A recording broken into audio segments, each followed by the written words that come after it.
Hey guys, welcome back to the channel. We're so glad you're here, and we hope you're having a blessed day wherever and whenever you are. Welcome back to another daily Bible reading as we journey through the Bible in 60 days with this awesome plan that you can find this plan on a website called questionsgod.com. Again, that's questionsgod.com, or you can check the playlist on our channel, Bible in 60 Days playlist, and catch up with previous readings. Now, it's not a exhaustive, full Bible reading in 60 days. That would be kind of crazy. Not to say that it can't be done, but this is just like a taste or an overview of the Bible, and it's a good plan to get started in. If you've never read the Bible, it is good for kids, families, or even just individuals.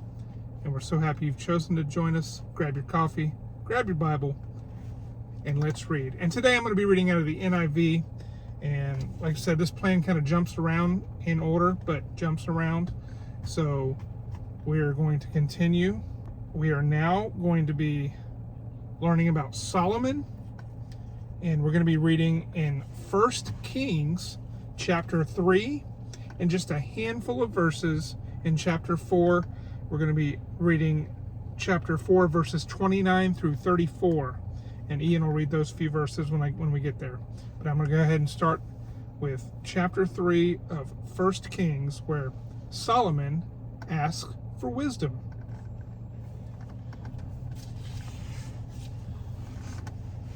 Solomon made an alliance with Pharaoh, king of Egypt, and married his daughter. He brought her to the city of David until he finished building his palace and the temple of the Lord and the wall around Jerusalem. The people, however, were still sacrificing at the high places because a temple had not yet been built for the name of the Lord.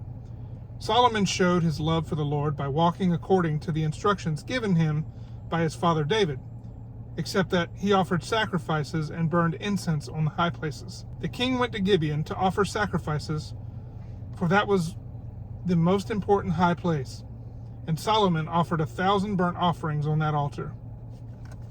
At Gibeon, the Lord appeared to Solomon during the night in a dream, and God said, "Ask for whatever you want me to give you." Solomon answered, "You have shown great kindness to your servant, my father David, because he was faithful to you and righteous and upright in heart.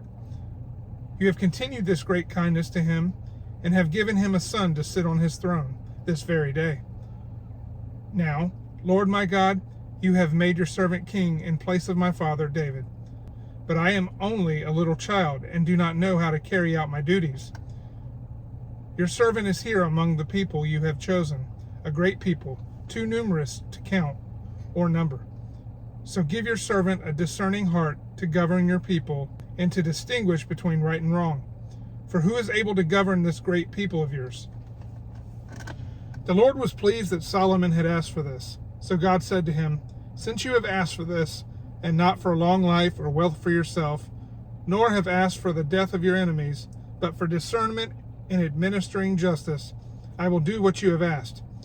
I will give you a wise and discerning heart, so that there will never have been anyone like you, nor will there ever be. Moreover, I will give you what you have not asked for, both wealth and honor, so that in your lifetime you will have no equal among kings.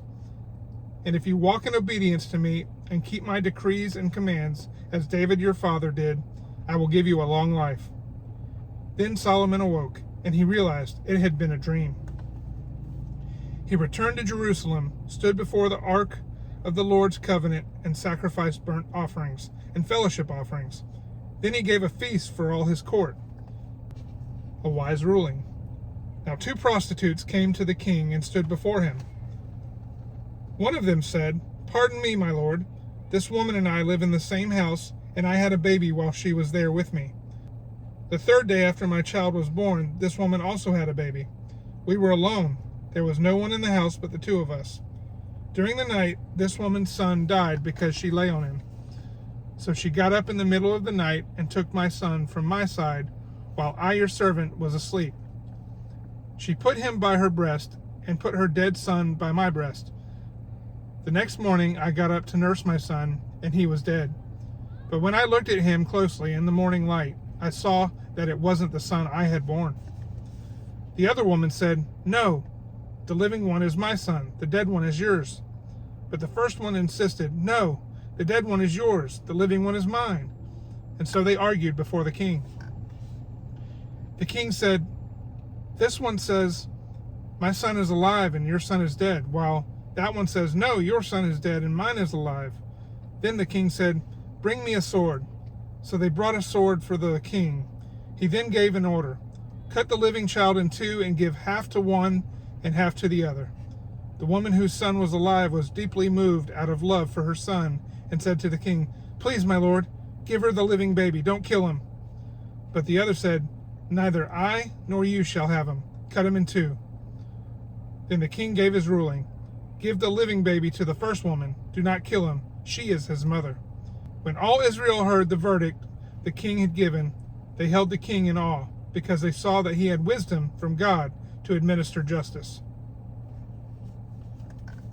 And now we're going to move over and read chapter 4, verses 29 through 34, and more of Solomon's wisdom. God gave Solomon wisdom and very great insight, and a breadth of understanding as measureless as the sand on the seashore. Solomon's wisdom was greater than the wisdom of all the people of the East, and greater than all the wisdom of Egypt. He was wiser than anyone else, including Ethan the Israelite, wiser than Heman, Calcol, and Dara, the sons of Mahal, and his fame spread to all the surrounding nations. He spoke 3,000 proverbs, and his songs numbered 1,005. He spoke about plant life, from the cedar of Lebanon to the hyssop that grows out of walls. He also spoke about animals and birds, reptiles and fish. From all the nations people came to listen to Solomon's wisdom, sent by all the kings of the world who had heard of his wisdom. Very cool. It was very interesting to hear about Solomon, son of David. So the lineage continues. Guys, we thank you so much for joining us. This was kind of a short one today. So you'll see some longer readings and then you'll see some shorter readings, but it's quality over quantity, right? So thank you again. We said we are a family channel. We try to put out content 7 days a week. We're not perfect, but we do try.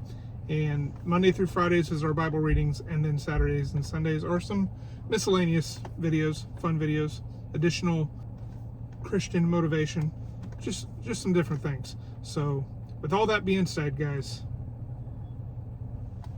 we'll see you on the next one. God bless.